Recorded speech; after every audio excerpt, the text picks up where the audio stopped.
Bismillahirrahmanirrahim. Assalamualaikum warahmatullahi wabarakatuh.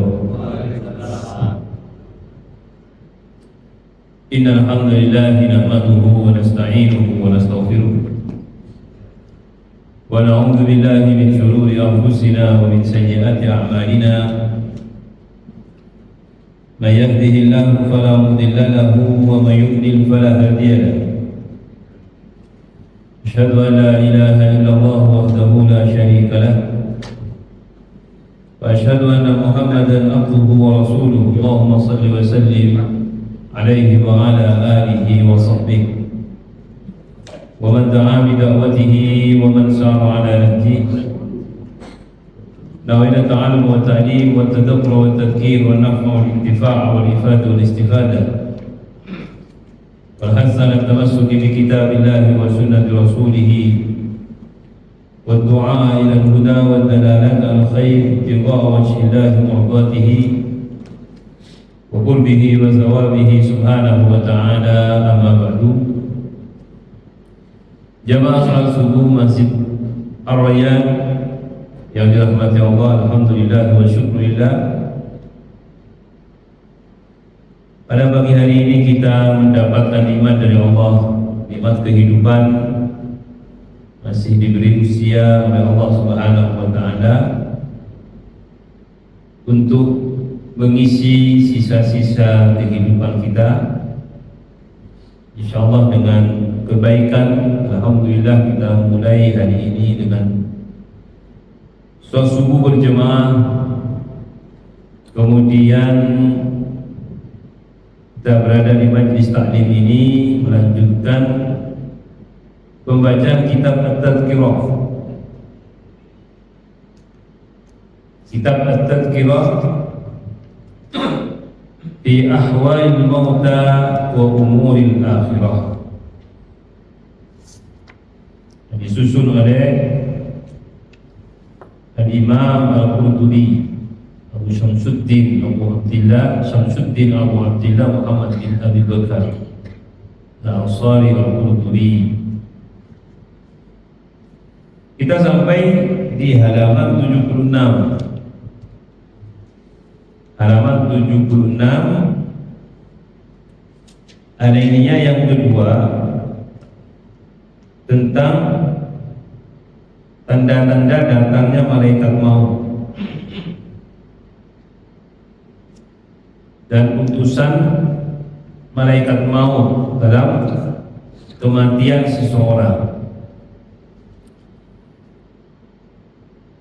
Bismillahirrahmanirrahim. Dan di dalam kisah Israiliyat ini adalah kisah-kisah yang turun-temurun. Nabi SAW mengatakan tahaddath wala haraj, selama tidak bertentangan dengan akidah dan selama tidak ada di dalamnya kesesatan, maka boleh, tidak ada masalah.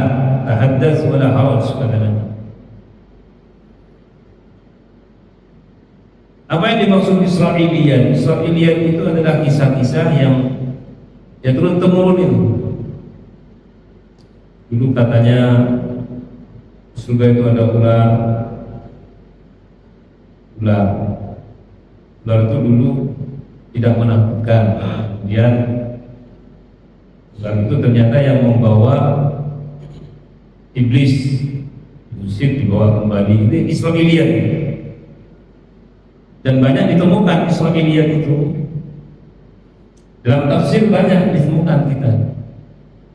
Dan ketika menyampaikan jangan mengatakan dari Al-Quran, walaupun kita membacanya dari tafsir. Tuh, ada di tafsir ini. Tapi kan Israiliyat itu. Ibnu Katsir sendiri juga banyak memberikan keterangan-keterangan di tafsirnya itu dari Israiliyat itu. Pokoknya kalau ada hal yang aneh-aneh dinisbatkan kepada tafsir tertentu, lihat apa Israiliyat atau bukan. Israiliyat itu bukan hukum Dan Nabi sendiri sebenarnya bukan sumber utamanya Nabi. Tapi ada turun-temurun cerita itu dari Bani Israil sampai kepada zaman Nabi SAW dan sampai kepada kita. Kenapa Nabi mengatakan tahaddath wala haraj? Karena Israiliyat itu dikembalikan kepada cerita-cerita yang bisa benar, bisa tidak. Nah, di sini juga Imam Qurtubi menyebutkan beberapa kisah dari Israiliyat bahwa Nabi Ibrahim Al-Khalil ketika pulang dari mengorbankan anaknya kepada Allah, kalau pengorbanan anaknya bukan Israiliyat, itu benar. Jadi Nabi Ibrahim mengorbankan Nabi Ismail, itu bukan Israiliyat. Nah, jadi Israiliyat itu kadang-kadang bergabung dengan kisah-kisah yang benar. Di tambahan-tambahannya ini adalah Israiliyat. Nah, Allah kemudian menggantikan Ismail ini dengan seekor kambing. Sarah istri beliau melihat rambut yang telah memutih di janggut beliau. Ketika pulang mengorbankan anaknya, Nabi Ibrahim kan mengorbankan anaknya, pulang itu istrinya Sarah melihat janggut beliau memutih. Nabi Ibrahim alaihissalam adalah orang pertama yang rambutnya berubah di muka bumi. Nah, ini sudah mulai masuk dalam pembahasan Israiliyat itu. Nah, jadi mungkin kita bertanya, benarkah pertama kali yang putih rambutnya itu Nabi Ibrahim? Ya, dalam Israiliyat begitu. Kalau pertama kali yang rambutnya putih itu Nabi Ibrahim, kapan? Sejak kembali dari pengorbanan itu yang diganti kambing itu. Dan putihnya rambut beliau bukan karena sedih, bukan, karena beliau gembira kan. Sedihnya itu ketika beliau masih melihat anaknya yang akan disembelih. Tapi setelah pulang, dengan beliau sudah gembira karena tidak jadi menyembelih anaknya. Beda dengan Nabi SAW ketika bersabda syayyabatni Hud, turun surat tentang Nabi Hud itu, surat Hud namanya dalam Quran. Nabi SAW di pagi hari umatnya bertambah. Surat Hud itu turun, besoknya beliau umatnya itu bertambah. Beliau mengatakan syayyabatni Hud, surat Hud itu yang semalam turun itu membuat saya berubah, membuat saya ubanan. Ternyata dalam satu riwayat disebutkan itu bukan semua surat Hudnya. Jadi beliau itu kepikiran satu ayat, wastaqim kama umirta, istiqomah kamu Muhammad dengan apa yang diperintah. Nah, istiqomah ini membuat beliau berpikir untuk istiqomah itu berat, sehingga buat beliau itu memutih. Dan Nabi Ibrahim alaihissalam adalah orang pertama yang rambutnya beruban di muka bumi, maka Sarah mengingkarinya. Istrinya tidak mau. Jadi memang fitrahnya perempuan itu kalau suaminya ubanan itu kurang suka. Enggak semuanya, enggak semua. Sarah juga begitu. Lalu ia memperlihatkannya kepada Nabi Ibrahim, dan hal itu membuat beliau berpikir dan terkagum-kagum. Jadi Nabi Ibrahim tidak tahu kalau rambutnya memutih. Sarah melihat, kok rambutnya putih, Mas, kalau bahasa kita. Masa iya? Akhirnya diperlihatkan, malah Nabi Ibrahim senang rambutnya putih, beliau tambah terkagum-kagum, senang. Akan tetapi Sarah tidak menyukai hal itu, kemudian ia meminta Nabi Ibrahim untuk menghilangkannya. Nah, istrinya nggak suka, sudah hilangkan itu yang putih-putih itu, rambut putih itu hilangkan. Tetapi beliau menolak. Kemudian datanglah malaikat maut kepada Nabi Ibrahim, yang berkata, Assalamualaikum wahai Ibrahim. Sebenarnya nama Ibrahim adalah Ibram atau Abram. Kemudian ditambah huruf H dalam bahasa Suryani, tambahan huruf itu untuk kemuliaan Nabi Ibrahim. Maka Nabi Ibrahim gembira dengan hal itu. Lalu ia berkata, aku bersyukur kepada sesembahanku dan setiap sesembahan setiap sesuatu. Maka malaikat maut berkata kepadanya, sesungguhnya Allah telah menjadikanmu seorang yang mulia di antara penduduk langit dan bumi, dan telah menyematkan penamaan orang-orang terhormat pada namamu dan penciptaanmu. Sedangkan namamu engkau dipanggil oleh penduduk langit dan bumi dengan sebutan Ibrahim. Sedangkan penciptaanmu, maka Allah telah menurunkan kewibawaan dan cahaya pada rambutmu. Jadi karakter utama Nabi Ibrahim itu adalah kewibawaan, kemudian cahaya pada rambut. Jadi Ibrahim itu oleh Allah diberi kewibawaan, haibah, kewibawaan, dan juga diberi cahaya pada rambut. Jadi uban itu adalah cahaya.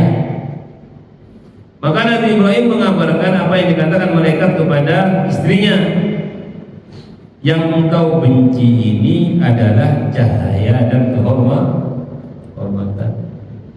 Istrinya kan tak suka Nabi Ibrahim itu beruban. Kemudian Nabi Ibrahim memberitahu istrinya bahwa apa yang kamu tidak suka ini adalah cahaya dan kehormatan. Sarah berkata, aku tetap tidak suka.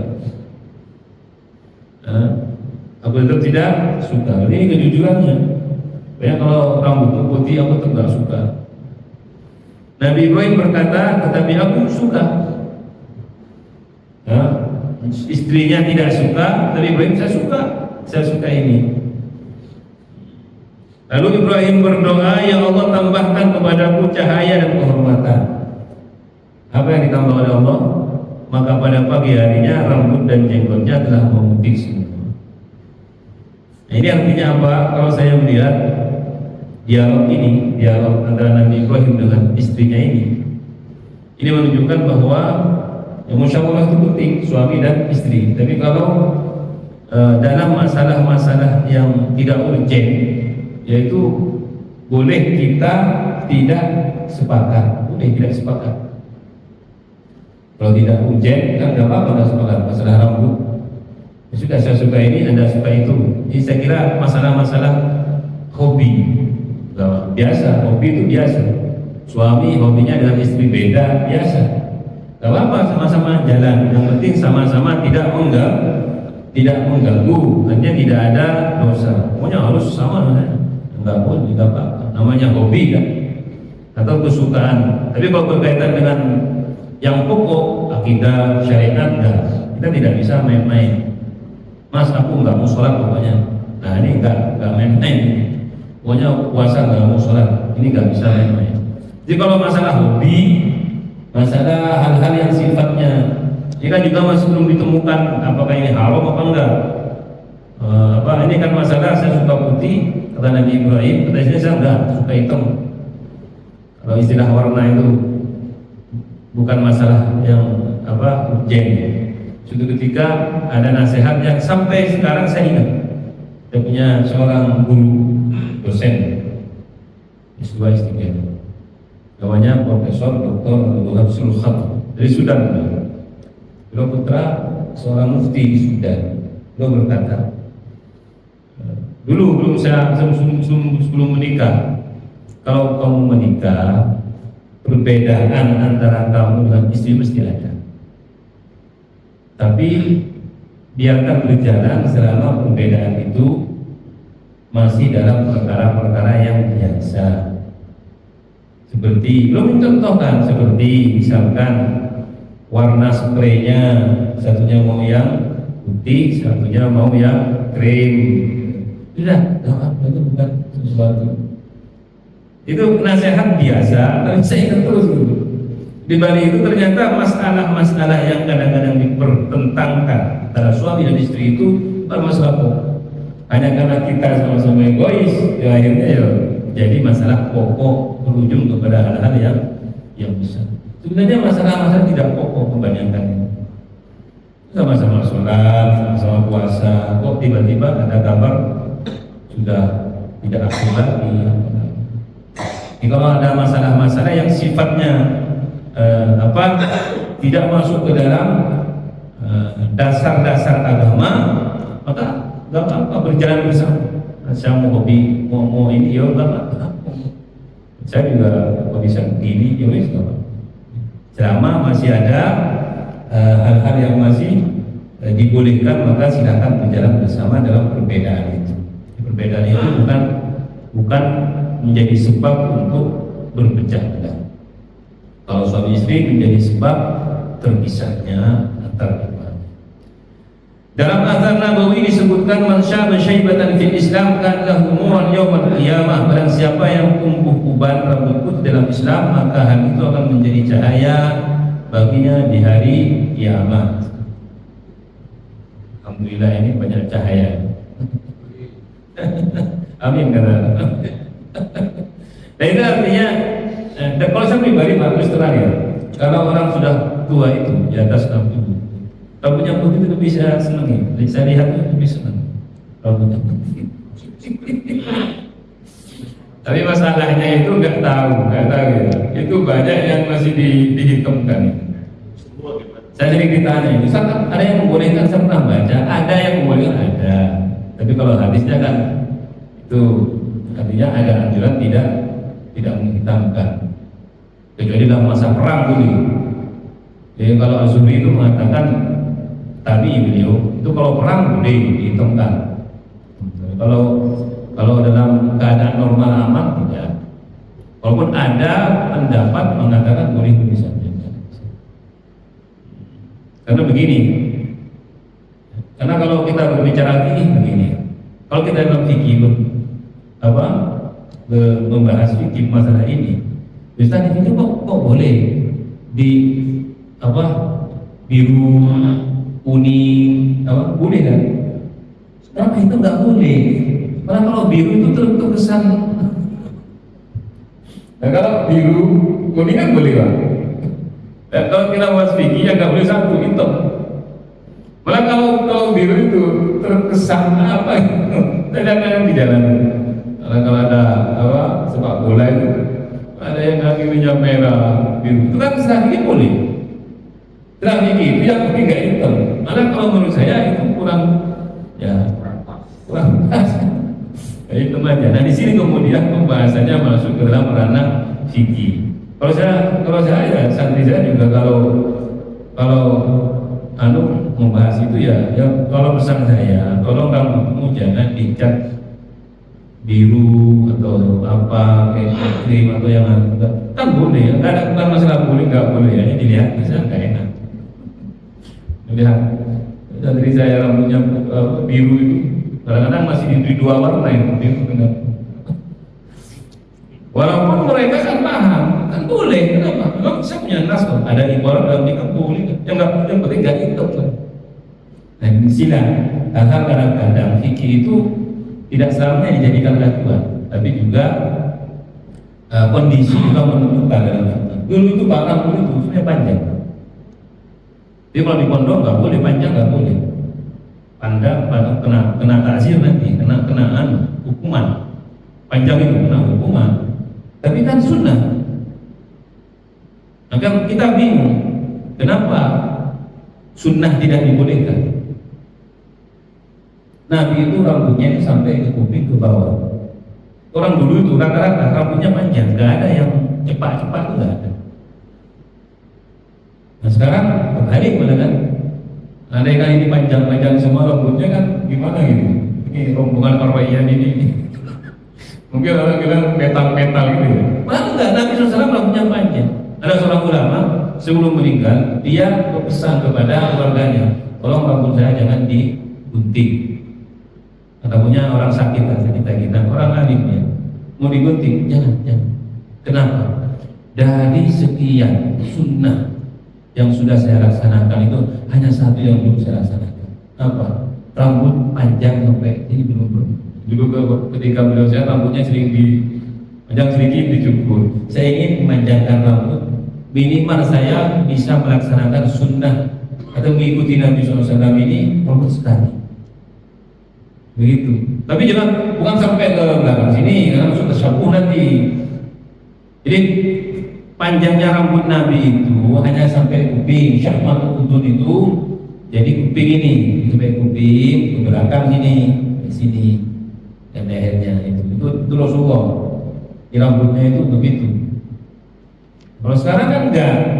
Nah, hal seperti ini sebenarnya hal-hal yang walaupun dalam fikih itu sudah demikian, tapi ketika kita tidak melakukannya, itu kita menyesuaikan dengan kondisi yang ada. Seperti itu. Karena dalam kelembagaan, di sekolah aja nggak boleh, sekolah juga. Nah, saya itu kalau kadang-kadang tak biarkan rambutnya itu sudah ini oleh guru, oleh wali kelas disuruh ini, kalau enggak katanya mau dipotong separuh. Di kelas. Ditambah, dipanjangnya, mudah berarti kan? Ya, nah.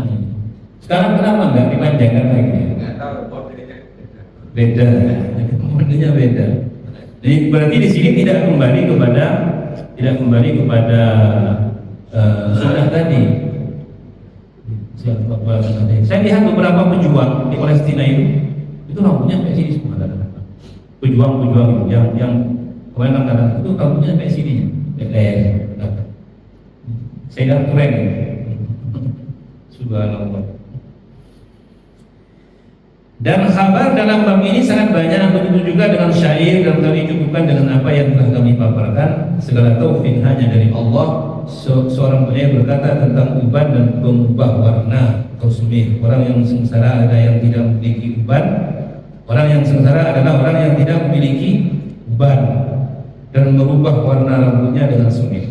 Ia berharap wajahnya bisa tampak tampan dan awet muda, padahal setiap bangunan pasti akan roboh. Artinya dia inginnya supaya awet muda, padahal kerut-kerut mukanya tetap tidak bisa dihilangkan, pasti roboh. Ada dua hal yang meskipun ditangisi dengan air mata darah tetap tidak akan pernah kembali, dan aku mendapati pangkal musibah adalah hilangnya masa muda dan matinya orang-orang tercinta. Ini dua hal tidak bisa kita mengembalikan. Pertama, masa muda yang terus menghilang dari kita, nggak ada obatnya.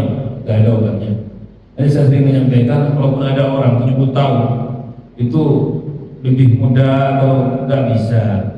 Mungkin kalau dibandingkan dengan seumurnya dia lebih muda, lebih sehat. Tapi kalau dibandingkan dengan orang-orang 40-an nggak bisa.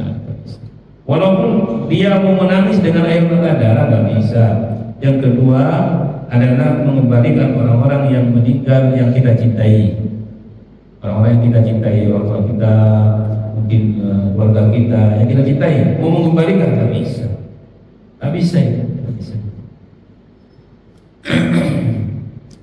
Yang ke-14 bab taubat dan siapakah orang yang bertaubat. Ini pembahasan tentang taubat. Taubat ini masih kita miliki kesempatannya. Innallaha yaqbalu taubatal 'abdi ma lam yughargir. Ada satu hadis dari Nabi SAW diriwayatkan oleh Imam Ahmad, sesungguhnya Allah akan menerima taubat seorang hamba selama ia belum sekarat. Innallaha yaqbalu taubatal 'abdi ma lam yughargir. Yughargir itu sekarat atau nyawa berada di ujung tenggorokan. Gorgoroh itu artinya ketika seorang yang mati sudah berbunyi seperti gorgoroh, seperti orang yang digorok itu loh, itu gorgoroh. Maksudnya adalah sangat sekarat dan telah sampai pada tenggorokan yang hal itu bisa dilihat dengan rahmat Allah atau oleh makhluk selain manusia. Saya sering menyampaikan ini, kalau orang sudah sampai di tenggorokannya, dia itu alamnya bukan hanya manusia, tapi juga bisa melihat makhluk yang bukan manusia, bukan di alam manusia saja. Dan kita juga akan ke sana pada akhirnya. Allah alam. Ketika orang akan meninggal dunia, dia akan melihat beberapa fenomena yang bukan di alam manusia, dan mungkin dia mengira itu alam manusia, padahal bukan. Maka pada saat itu tidak bermanfaat lagi taubat dan juga keimanan, sebagaimana Allah Ta'ala berfirman dalam Al-Quran, "Falam yakun yanfa'uhum imanuhum lamma ra'au ba'sana." Maka iman mereka ketika mereka telah melihat azab kami tidak berguna lagi bagi mereka.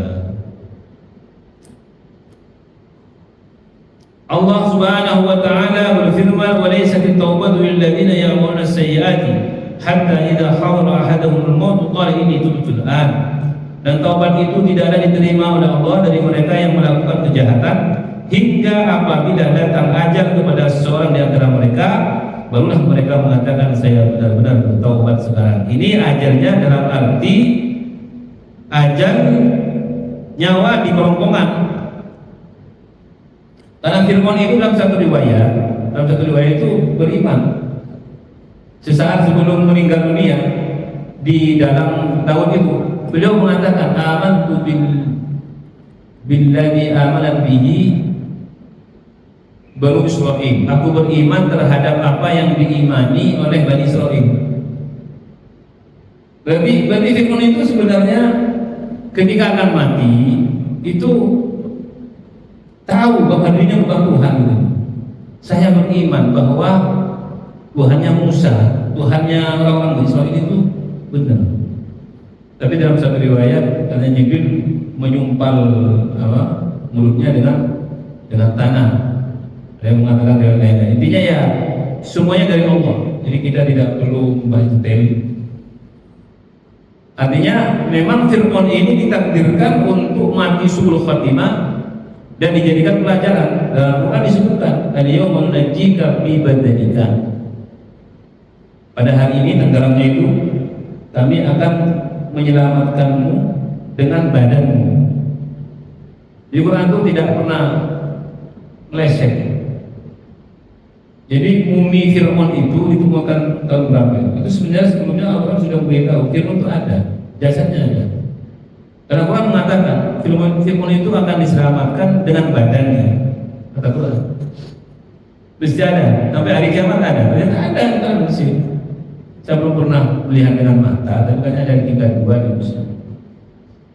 Kalau dengan mata enggak pernah. Kalau ke sana ya lihat. Ternyata kalau dari foto dari media sosialnya, orangnya kayak kita, posturnya ini. Hanya nggak besar, padahal tahun berapa ya? Artinya dia itu bukan postur sebagaimana dalam riwayat Nabi Adam itu posturnya 60 hasta, 27 meter. Nggak seperti itu. Beliau itu termasuk yang posturnya kecil, ya kan, terbujur itu ada yang. Nah, ternyata apa yang ia imani itu tidak berguna karena pada saat itu ia dalam keadaan sekali. Artinya apa? Kalau orang ini masih hidup, makanya saya sendiri menyampaikan, kalau nikmat terbesar ya adalah nikmat hidup ini. Kenapa? Minimal kita bisa tobat. Makanya nyanyi cepat-cepat mati, boy. Jangan cepat-cepat mati. Walaupun mungkin begini, saya ini nggak ada gunanya juga, malah menyibukkan. Karena siapa nggak ada guna? Minimal kita bisa bertaubat. Astagfirullah. Nabi bersabda, "At-taibu minadz dzambi kaman la dzamba lah." Orang yang benar-benar bertaubat dari dosa seperti tidak punya dosa. Ini kan bermanfaat sekali. 1 nafas, 2 nafas.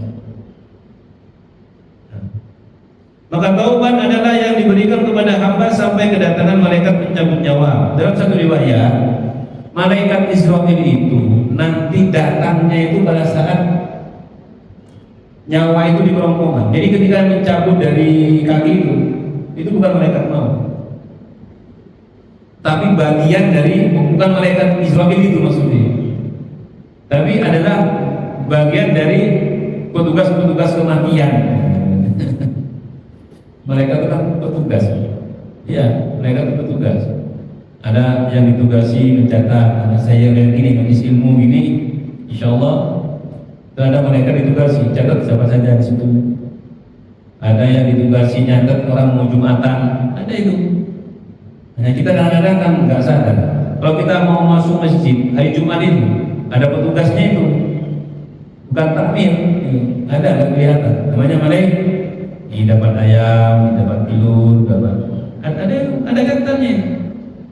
Yang lambat-lambat tuh nggak dapat. Dapat telur terakhir itu dalam hadisnya.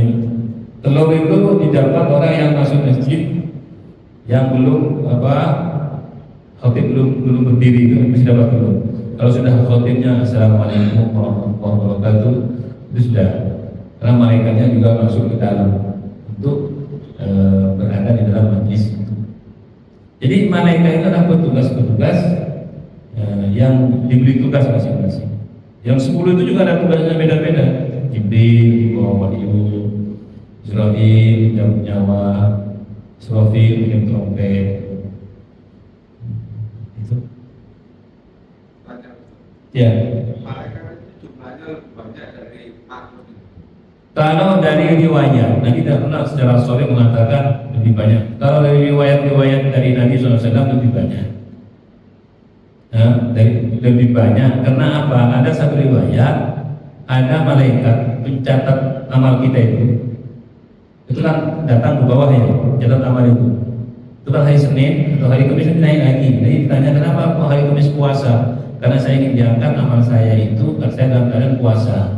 Itu dalam satu riwayat naik membawa amalan kita, nggak balik lagi, diganti rombongan lain. Kalau sudah naik diganti rombongan lain, sudah naik diganti rombongan lain. Berarti kan berapa banyaknya ini? Walaupun manusia ini juga beranak pinak, bangsa jin dan bangsa manusia ini, saya tidak mengatakan secara detail, secara pasti. Tapi dari riwayat yang ada, lebih banyak bangsa jin dan bangsa manusia ini. Yang pertama, kenapa? Karena bangsa jin itu usianya panjang. Jadi satu orang bisa berusia 1000 tahun. Berapa usia? 2000 tahun, 1000 tahun. Nah, ada begitu. Sampai 500 tahun. Itu bangsa jin. Jadi manusia ini termasuk yang mungkin populasinya sangat sedikit dibanding dengan makhluk-makhluk lain yang sama-sama memiliki eksistensi dalam kehidupan. Ada 3 manusia, kita ini bangsa manusia kita. Ada bangsa jin, itu hanya setipis, alamnya hanya setipis apa paling tipis. Ya, dengan sedikit saya dibuka, banyak bisa melihat. Tapi ditutup hanya dengan tutup tipis, tabir tipis. Sejarah itu. Kemudian yang ketiga, alam malaikat. Jadi 3 alam ini yang akan dilihat oleh orang yang akan mati. Orang yang mati itu ada di alamnya sendiri, alam manusia, ada di alam iblis, jin itu dan keturunannya itu, dan juga ada di alam malaikat.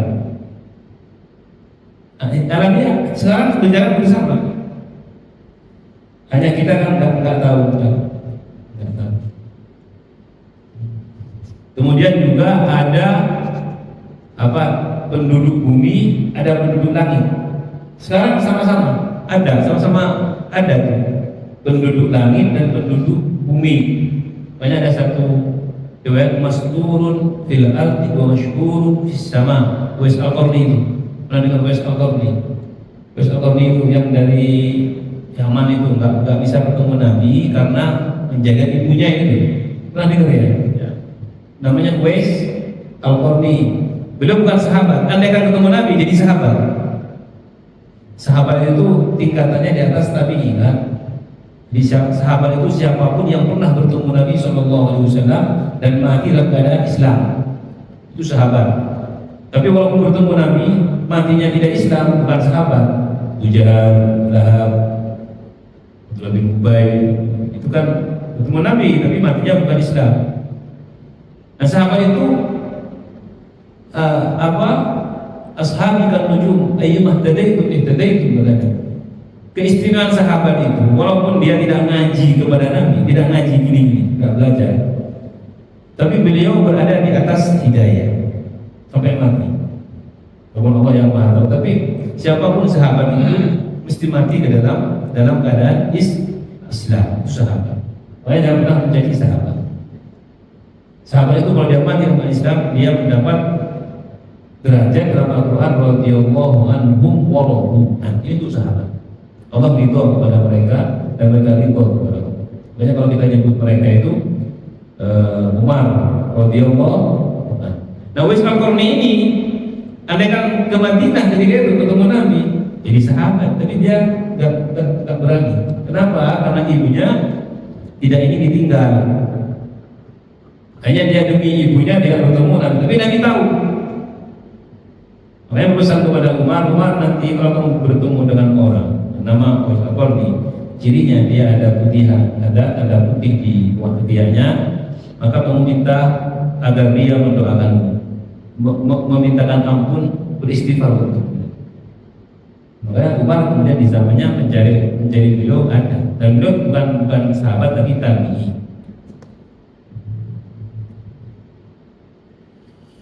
Nah,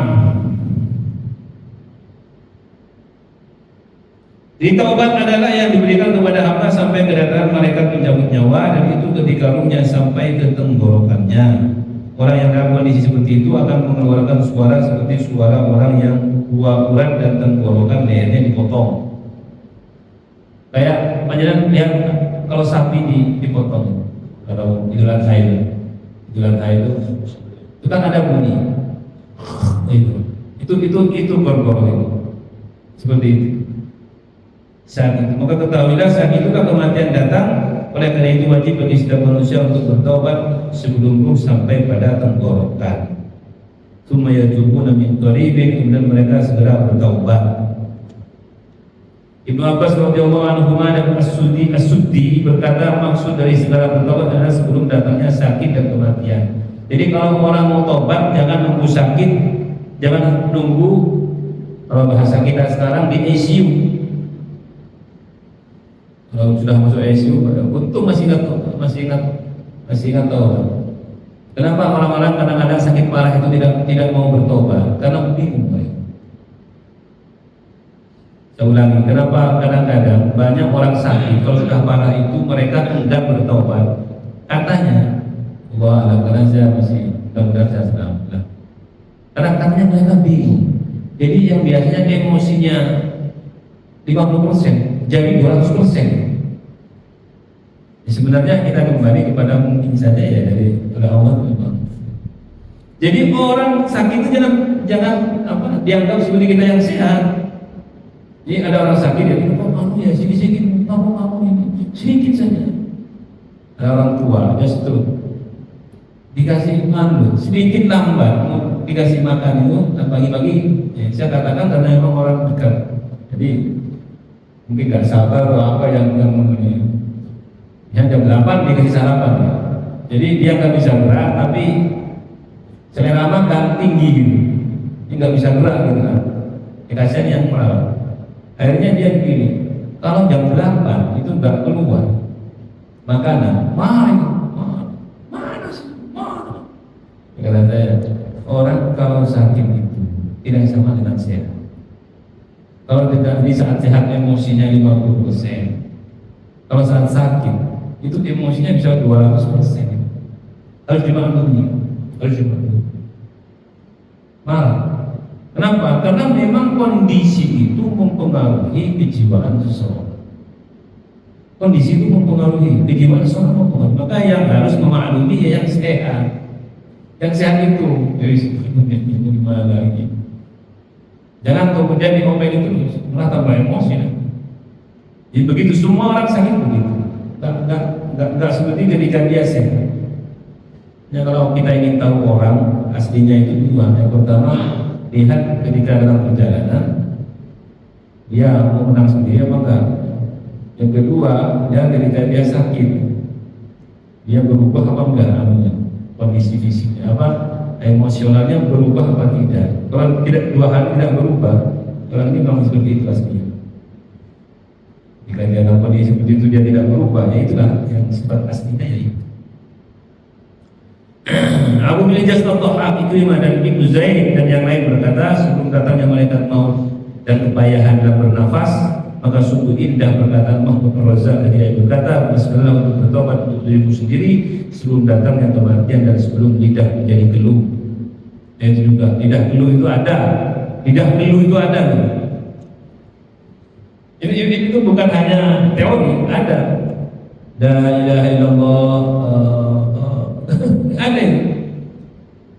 Lidah itu nggak bisa Pak. Apalagi orang mati. Subhanallah.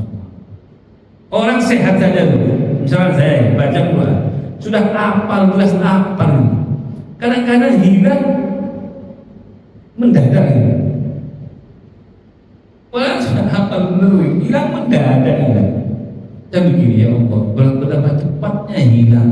Kalau sampai akidah, keyakinan kita hilang, sudah jelas apa? Suatu ketika ada kondangan, kondangan itu. Jadi kiainya itu, saya hadir di situ. Kiainya itu baca apa itu muter, udah sepuh, muter, udah selesai. Ya kan, yang kondangan itu ya hanya ikut saja, ya hanya terima ini, jadi yang ketawa muter, itu nggak disengaja. Kalau Allah sudah mengeluhkan lisan, jika itu juga bisa hilang. Gampang bagi Allah Subhanahu Wa Taala untuk mencabut nikmat itu. Nah, mudah-mudahan lisan kita sampai akhir kehidupan kita itu tetap dengan lancar mengucapkan la ilaha illallah yang diikuti oleh ketetapan hati. La ilaha illallah, la ilaha illallah. Bersegeralah untuk meninggalkan hawa nafsu, karena hari itu adalah simpanan dan kekayaan di akhirat bagi orang yang lurus dan berbuat baik. Jadi orang yang meninggalkan hawa nafsunya sama saja dengan melapangkan urusan akhiratnya. Para ulama kami rahimahullah berkata, taubat pada waktu ini diperbolehkan karena pengharapan pada saat ini masih berlaku, serta diperbolehkan untuk menyesal dan bertekad untuk meninggalkan kemaksiatan. Inilah mazhab Malikiyah. Untuk ini Malikiyah sebenarnya walaupun dalam sehari itu taubat masih diterima. Ini berarti ini berbeda dengan jumhur. Jumhur mengatakan kalau sudah sampai di kerongkongan tidak diterima. Tapi kata ulama kami, kalau Qurtubi mengatakan ulama kami berarti Malikiyah masih diterima. Ada yang berpendapat maksudnya bertobat beberapa saat sebelum ruh naik tenggorokan. Nah, ini benar. Ini dengan jumhur lagi tidak ada masalah. Jadi sebelum naik ke tenggorokan, selama masih dari kaki, masih sampai dada, itu masih diterima taubatnya. Dada ini biasanya cirinya sesak. Orang kalau dicabut nyawanya, kalau sampai ke dada, biasanya sudah mulai sesak. Kalau sampai ke tenggorokan, mulai ada bunyi, ya. Gitu. Itu cirinya seperti itu. Jadi yang dimaksud tadi ulama kami itu adalah yang ruhnya belum naik ke tenggorokan, masih dada, masih sesak itu. Sesak, orang-orang mau mati sesak, karena ya nyawanya sudah tidak akan berfungsi setelah itu. Walaupun sesak itu kadang-kadang diderita oleh orang yang punya penyakit asma ya. Ada yang sesak karena kebanyakan makan. Tapi ini orang mau mati sesak bukan karena apa? Karena nyawanya, penyebab dia bernafas itu akan ditarik ke atas, ini dibawanya ke atas. Makanya alam barzah itu posisinya di atas kita. Hanya orang meninggal itu kan ada yang mengatakan matanya mengikuti ruhnya itu ke atas kan, bukan ke bawah ini, ke atas. Jadi kalau ke atas menunjukkan tarinya dari kaki sampai ke atas, kepala. Nah, sedangkan saat sebelum kematian termasuk waktu yang dekat dengan kematian. Jadi kalau seperti ini tidak ada perbedaan. Jadi yang dimaksud mendekati kematian itu masih bisa bertaubat. Itu kalau belum mencapai ruhnya pengorban. Dari Al-Hasan saat iblis dikeluarkan dari surga, ia berkata, demi kemuliaanmu aku tidak akan memisahkan diri dari keturunan Adam selama nyawanya masih dikandung badan. Iblis itu mengatakan, saya gak apa-apa diusir, gak apa-apa dilaknat, tapi saya tidak akan melepaskan diri dari anak Adam selama nyawanya masih dikandung badan. Nyawanya masih ada, ruhnya itu masih ada. Sampai di dada masih ada iblis, sampai di tenggorokan masih ada iblis, masih ada ini. Kita sadari itu. Allah berfirman, dan demi kemuliaanku aku tidak akan menghalangi taubat dari anak Adam selama nyawanya belum sampai ke tenggorokan. Jadi itu, kita ini kemana-mana digoda oleh iblis, oleh setan. Tapi kita juga kemana-mana oleh Allah diberi pintu taubat itu. Ambil ini mana dari riwayat ini. Ambil. Kita ini kan kemana-mana tidak lepas dari setan kan. Iblis itu akan menggoda kita, begini, begitu, begini, begitu, nafsu kita digoda begini, begitu. Tapi Allah juga selama manusia itu masih nyawanya di kandung badan, memberikan potensi dan kesempatan taubat terus. Kata Allah, sekarang Allah begini, Iblis kamu silakan goda manusia itu semampu sampai dia berbuat jahat, tapi aku akan tetap memberikan pintu taubat. Kalau mau dia kembali, kamu yang tadi sudah menggoda dia tidak akan ada gunanya. Ini bentuk dari rahmat Allah kepada kita. Makanya kita digoda oleh iblis setiap waktu nafsu kita, ya kita jangan sampai meninggalkan taubat. Jangan sampai meninggalkan taubat. Hanya syaratnya satu, upayakan jangan istighfar yang harus diistighfari. Kata Hasan terus istighfar yang harus diistighfari itu yang lisannya malah astagfirullah astagfirullah, tapi hatinya lalai. Ada begitu, astagfirullah. Ini istighfar yang diistighfari. Ada dua. Kadang-kadang itu hanya refleks. Ada banyak itu dari orang awam itu. Astagfirullah, astagfirullah. Lisannya mendengar astagfirullah, tapi hatinya takut itu pastinya. Tidak, astagfirullah itu tidak dimaknai secara ya makna yang sesuai. Astagfirullah, tapi kan ingat dosa kan. Tapi kadang-kadang kita astagfirullah itu ada bencana. Astagfirullah ada orang ini termasuk yang ya salah itu. Kalau dia astagfirullah dengan ya Allah dosa-dosa saya ampuni kan begitu. Kalau yang begitu benar, tapi kadang-kadang itu refleks dari lisan seseorang. Astagfirullah. Hanya takut saja kan, hatinya takut kepada manusia kadang-kadang atau kepada makhluk, takut kepada ular atau kepada astagfirullah. Nah ada yang mengatakan astagfirullah dengan lisan, tapi hatinya tidak ada keinginan untuk berhenti. Astagfirullah ya Allah. Padahal tidak lagi untuk berhenti. Ini kata ulama istighfar yang harus diistighfari. Jadi istighfar itu astagfirullah, tapi dia juga harus minta ampun untuk istighfar ini. Karena istighfar ini tidak sesuai dengan porsinya. Salah tempat istighfarnya dia itu salah tempat. Tapi bagaimanapun juga istighfar itu ada manfaatnya. Yang Ghazali mengatakan orang itu kalau istighfarnya banyak, astagfirullah. Diikuti dengan ketulusan hati ingin berhenti, walaupun nanti ulangi lagi kan, ulangi lagi.